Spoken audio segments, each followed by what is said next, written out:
Hello everyone, back again. This is about question 12. It's about longitudinal wave.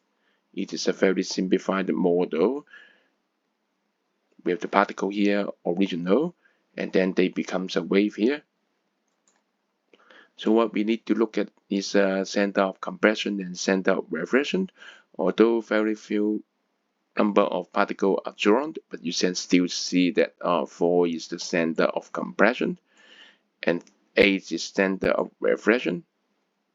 Remember, the compression and the reflection path has zero displacement.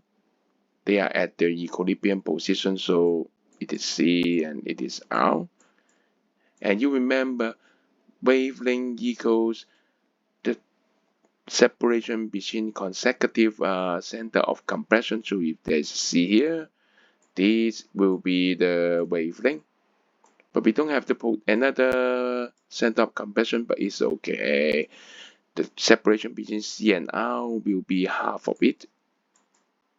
So this will be half of the wavelength. So the question asks, what's the wavelength of the wave? Think about it. Yes, you're right. Okay, this is a 4 cm, 8 minus 4. So lambda equals 4 times 2 and 8 cm. So the answer is D. Thank you.